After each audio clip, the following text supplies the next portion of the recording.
নমস্কার। যুক্তি তর্ক সঙ্গে অর্কয়ে আপনাদের স্বাগত। আপনাদের সঙ্গে আমি অর্কপ্রভ সরকার। দেখুন, বিজেপির প্রার্থী তালিকা প্রকাশের পর বিভিন্ন জায়গায় ক্ষোভ বিক্ষোভের কথা শোনা যাচ্ছে। কার্শিয়াংয়ের বিধায়ক বিষ্ণুপ্রসাদ শর্মা বলেছেন যে তিনি নির্দল হিসাবে লড়বেন। তিনি বিজেপিরই বিধায়ক রাজু বিস্তার বিরুদ্ধে। তার বক্তব্য, রাজু বিস্তা ভূমিপুত্র নন, ভূমিপুত্র প্রার্থীর দাবি। বিজেপির রাজ্য নেতৃত্ব বিষ্ণুপ্রসাদজির সঙ্গে কথা বলে তাকে নিরস্ত করার চেষ্টা করছেন। যদিও এবারই পরপর দুবার এক প্রার্থীকে বিজেপি মনোনয়ন দিয়েছে। 2009 যশবন্ত সিনহা, 2014 সুরিন্দর সিং আলুওয়ালিয়া, 2019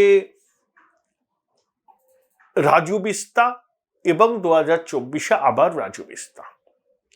দমদম কেন্দ্রের কিছু জায়গায় পোস্টার পড়েছে যে শুভেন্দু অধিকারী নাকি বিজেপির দখল নিচ্ছেন, তারা বিজেপি বাঁচাও বলে একটা পোস্টার দিয়েছেন। তারা বলেছেন তারা বিজেপির কর্মী। ফাল্গুনী পাত্র টিকিট না পেয়ে ক্ষোভের জ্বালামুখ খুলে দিয়েছেন। বিভিন্ন জায়গায় এই ধরনের ঘটনা ঘটছে। রুদ্রনীল ঘোষ বিজেপির অফিসিয়াল যেসব গ্রুপ আছে, হোয়াটসঅ্যাপ গ্রুপ, তার মধ্যে বেশ কয়েকটি থেকে সরে দাঁড়িয়েছেন। এইসব ক্ষোভ বিক্ষোভ মান অভিমানের পালা চলতেই থাকে, সব দলেই চলে, বিজেপি তারকে ব্যতিক্রম নয়। কেন সজল ঘোষকে টিকিট না দিয়ে তাপস রায়কে দেয়া হলো, এ নিয়েও অনেকে বলছেন। প্রথম কথা, সজল ঘোষ তাপস রায়কে নিজের রাজনৈতিক গুরু বলে মানেন। তাদের সম্পর্কটা আক্ষরিক অর্থে কাকা ভাইপোর, একেবারে খুব আন্তরিক সম্পর্ক। দুজন দুটো দল কিছুদিন আগে পর্যন্ত করলেও তাদের সম্পর্কে কোনো চির কিন্তু ধরেনি।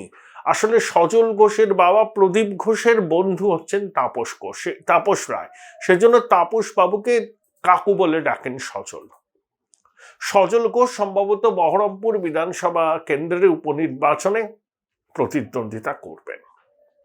এই অবধি বিষয়টা দাঁড়িয়েছে। আমার প্রশ্ন হল, রাজ্যে তো 42টা লোকসভা, তো 42টা লোকসভায় 42 জনই প্রার্থী হবেন। অনেকেরই প্রার্থী হওয়ার অ্যাসপিরেশন থাকে, না হলে তারা মুষড়ে পড়েন, হয়তো একটু গুটিয়ে নেন নিজেকে।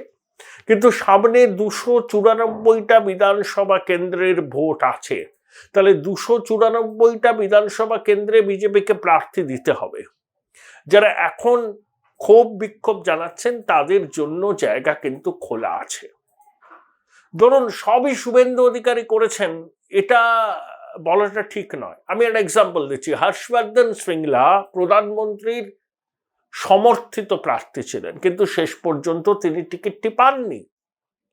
রাজু বিস্তার পক্ষে স্থানীয় স্তরে সমর্থন ছিল, সেজন্য রাজু বিস্তার টিকিট পেয়েছেন।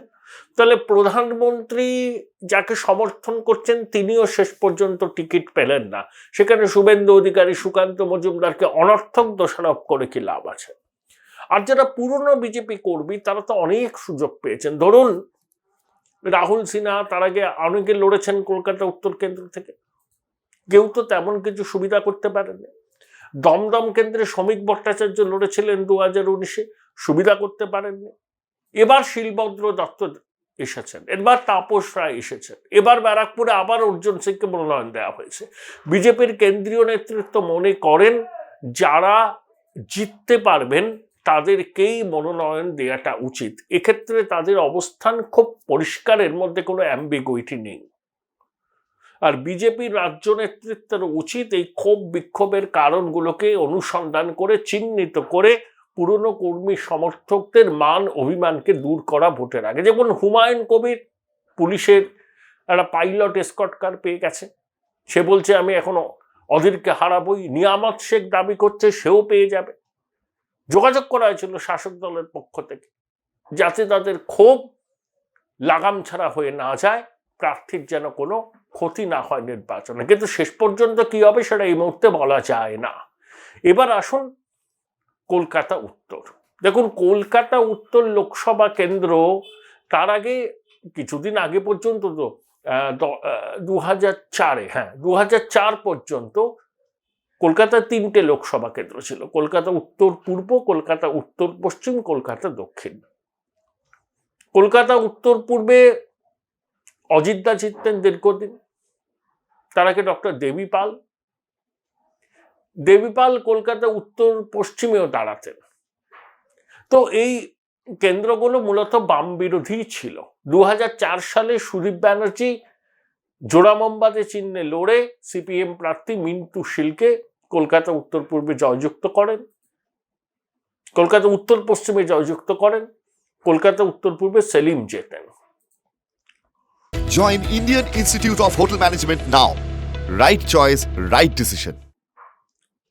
অতীতে আমরা দেখেছি যে এই কেন্দ্রগুলোতে কংগ্রেস এবং তৃণমূলের প্রার্থীরাই জিততেন। সুদীপবাবু 1998-99 এই সময় তৃণমূলের টিকিটে জিতেছিলেন কলকাতা উত্তর পশ্চিমে, উত্তর পূর্বে অজিত পাঁজা জিতেছিলেন, কিন্তু তারপরে কলকাতা উত্তর কলকাতা দক্ষিণ হয়ে যায়। উত্তর থেকে 2009 থেকে তিনি টানা জিতছেন।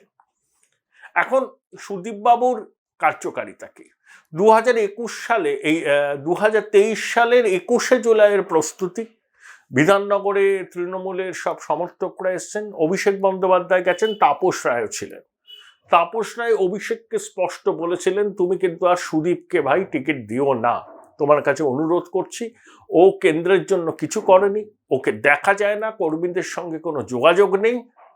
যে পঞ্চায়েত নির্বাচন হলো, সেই পঞ্চায়েত নির্বাচনেও নাকি কোনো প্রচার করেনি, শুধুমাত্র কোলে মার্কেটের কাছে একটা সভা করেছিল, জেলায় যাওয়া তো দূরের কথা।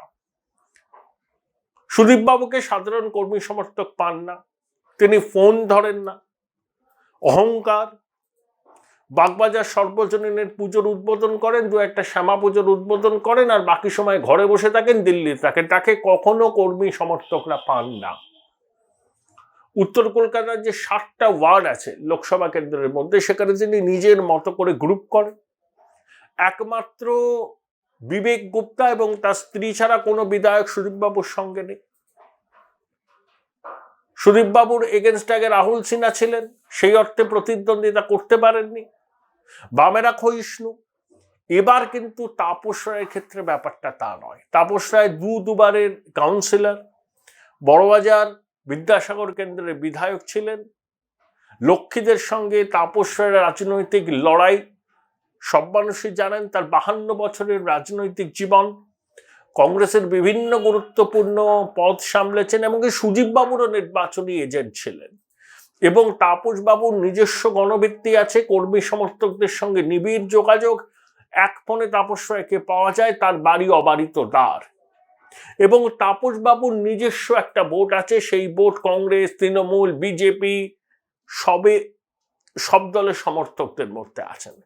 এবং মুসলমানরা অনেকেই তাপসবাবুর সঙ্গে দীর্ঘদিনের একটা সম্পর্ক রাখেন।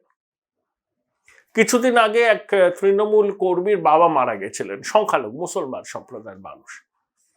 তাপসবাবু 4 ঘন্টা বসেছিলেন, সুদীপ বন্দ্যোপাধ্যায় আসেননি।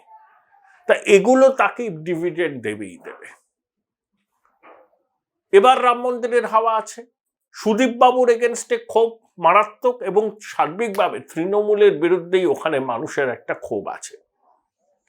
আপনি যদি মুসলমান ভোট এত আছে, 14,25,000 টোটাল ভোটারের মধ্যে 20% মুসলমান ভোট, সুদীপবাবুদের দিনের সাংসদ, উত্তর কলকাতা নাকি তৃণমূলের দুর্ভেদ্য দুর্গ, এইসব বলে যারা বিষয়টাকে কি কোনো লড়াই হবে না বলছেন, তারা ভুল করছেন।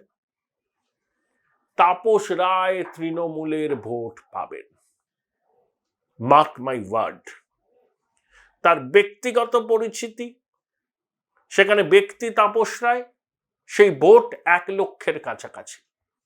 তৃণমূলের ঝান্ডা নিয়ে ঘুরবেন, বুথে বসবেন, সুদীপকে ভোট দেবেন না, তাদের সংখ্যা কম নয়। শুধুমাত্র বিবেক গুপ্তা ছাড়া, জোড়াসাঁকো আর চৌরঙ্গী 2জন বিধায়ক ছাড়া কোনো বিধায়ক সুদীপ বন্দ্যোপাধ্যায়ের সঙ্গে নেই। আর সর্বোপরি মোদি হাওয়া, রাম মন্দিরের হাওয়া। তাই সুদীপবাবু হাসতে হাসতে জিতবেন, ব্যাপারটা সেরকম হবে না। এবার উত্তর কলকাতায় পদ্ম ফুল ফুটলেও অবাক হবেন না। আসুন দক্ষিণ কলকাতায় 3 কন্যার লড়াই, দেবশ্রী চৌধুরী, সায়রা হালিম এবং মালা রায়। মালা রায় সিটিং এমপি, আবার নমিনেশন পেয়েছেন। এদের মধ্যে সায়রা হালিম, আপনি যদি বলেন ক্যান্ডিডেট হিসাবে কে সব থেকে আমার কাছে গ্রহণযোগ্য, তিনি সায়রা হালিম। কিন্তু আমি বামপন্থী দলের হয়ে দাঁড়িয়েছেন, তিনি লড়াই দেবেন। আমার কাছে আমি সিপিএম এর সমর্থক নই, সবাই জানেন আপনারা। কিন্তু এই 3 জনকে যদি আপনি কম্পেয়ার করেন, সায়রা হালিম হচ্ছেন সব থেকে উপযুক্ত সংসদে যাবার। কিন্তু দুর্ভাগ্য, তিনি সিপিএম এর প্রার্থী হয়েছেন। আর সিপিএম এখন ক্ষয়িষ্ণু শক্তি, তবে সায়রা হালিম লড়াই দেবেন। দেবশ্রী